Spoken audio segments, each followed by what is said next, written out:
I had the pleasure of watching an Apache smoke those dudes in the middle of the field while I stood on top of a clot with my nods down, just watching everything just be blown to smithereens. And to this day, that is still one of my favorite 4th of July memories ever.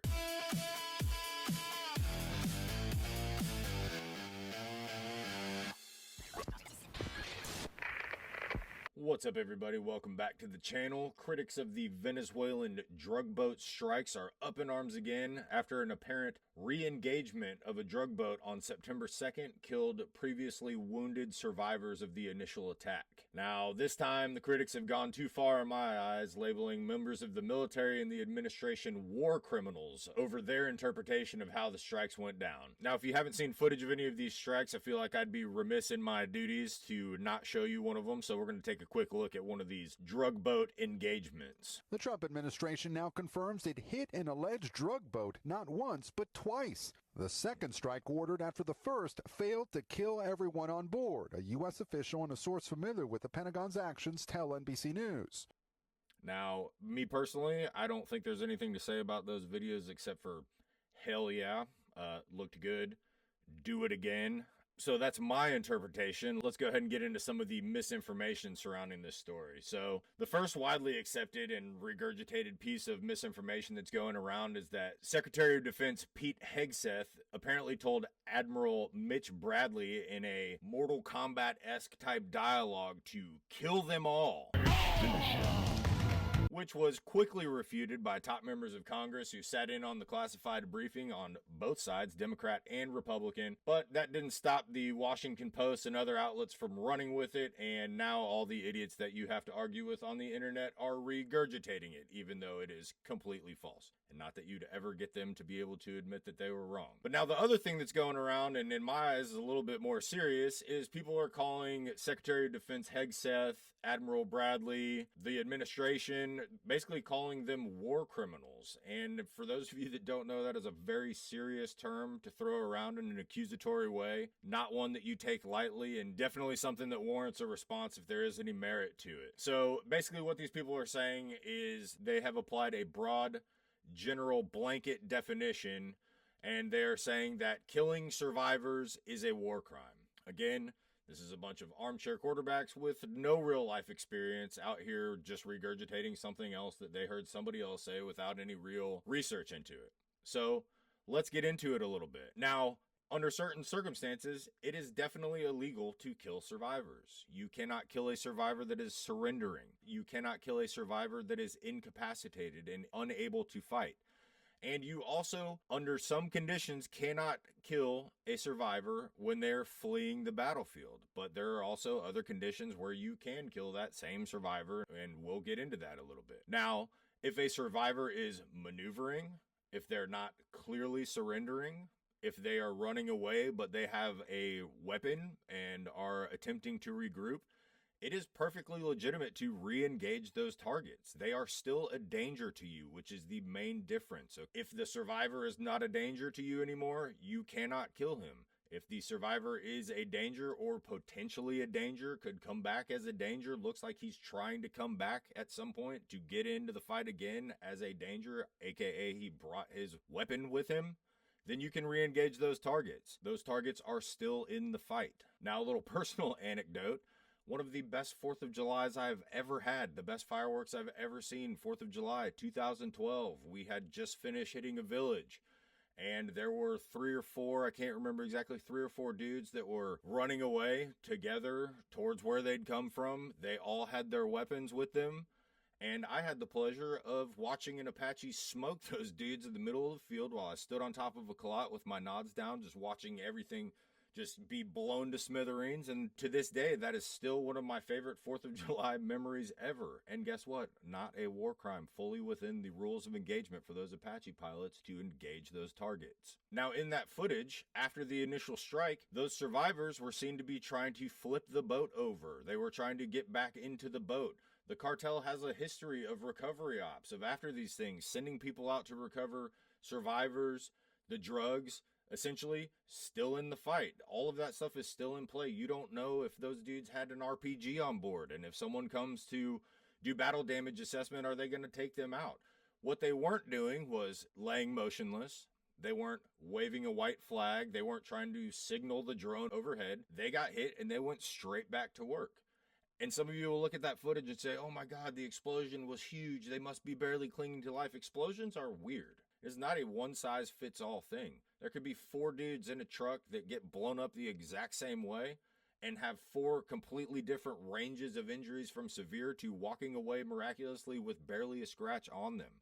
From overhead drone footage, there's no way to tell anything other than the fact that these dudes were still getting back to work, all right? They were trying to flip the boat over that had the drugs in it. They were looking for rescue. They were trying to continue their mission. They were not laying there incapacitated or trying to signal that they were surrendering, that the engagement was over. As far as I'm concerned, those dudes were still in the fight. Light them up, finish them off. Now, a lot of people think it's crazy when I tell them this, but as a combat medic, as an 18 Delta, if I shot somebody in combat and incapacitated them, if I were to come upon them, it was my responsibility to try and save their lives, patch them up, and do everything that I could. Now, if I shoot someone and he's wounded, but he still has a rifle and he's shooting at me, it is still my job to finish that target. It's not to run around and dodge bullets to get over there and try and save his life. If he is still an active participant in that fight, my job is a shooter first.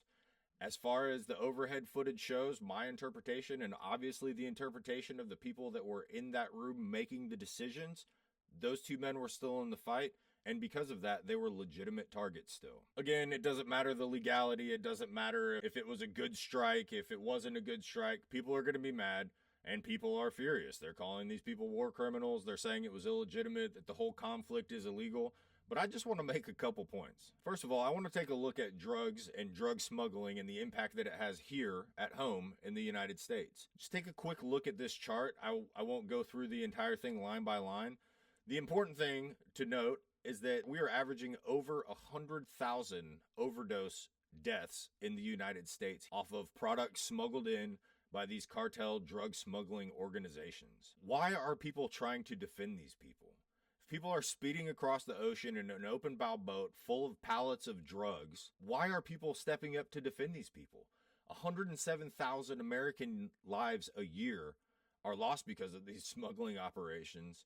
But somehow we're supposed to feel bad for these guys when they get finished off in a strike? And if the government of these countries where these massive drug operations and smuggling operations are starting from refuse to do anything about it, what are we supposed to do here in the United States?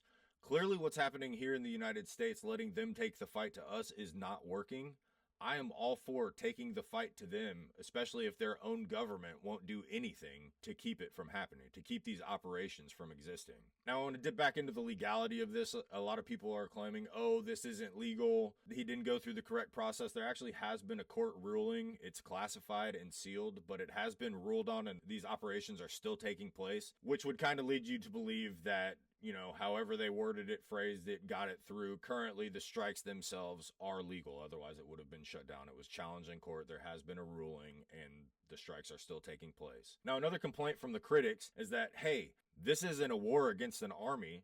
These people are just civilians. Our government is just murdering civilians in international waters. Even members of Congress that oppose it say, hey, this isn't a military. They don't have soldiers. They don't have military rank structure. They don't have military weapons. Yeah, I don't necessarily know that I agree with that. So the first thing I put up here is the core hierarchy of these drug cartels.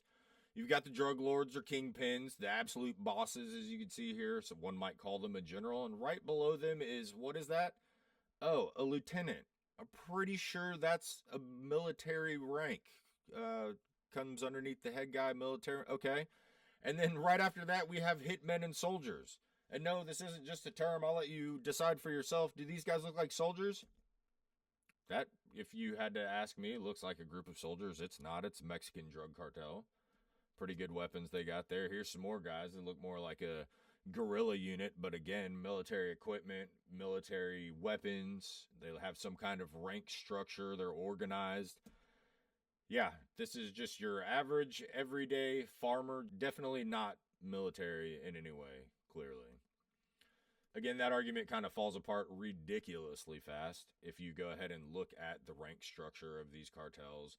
The firepower that they have military training, They train with weapons, operate as squads. They're very organized. This isn't just a bunch of ragtag drug dealers running around. They have submarines and military vehicles. I mean, this is as close to a military as you can get without being an officially sanctioned military. And even then, one of the harsh realities of war is that there is always collateral damage. There are civilian deaths. They are to be avoided, but this is nothing new. I am by no means endorsing civilian deaths. I don't think there should be willy-nilly civilian deaths because we don't care, but at a certain point, how many American deaths is enough? How many Americans have to die here? Tens of thousands, hundreds of thousands of Americans have to die here before those deaths and that strike, a re-engagement, are worth it to the people who are arguing against it currently. For me, it feels like that number is a lot lower than it is for a lot of other people.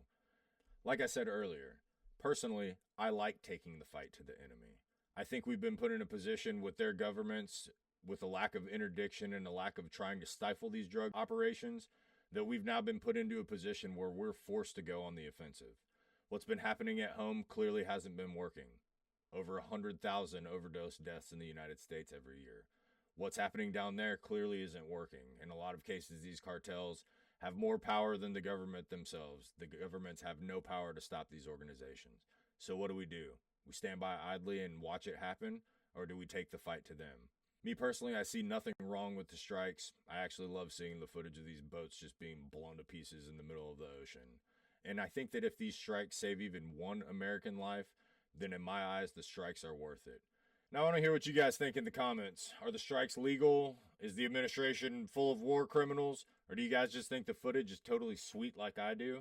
Let me know in the comments. And always, don't forget to like this video and subscribe to the channel if you enjoy what we got going on. That's the quickest way to spread the word and help get us out there. That's going to do it for me today. Until next time, Sticky Green Beret, signing off.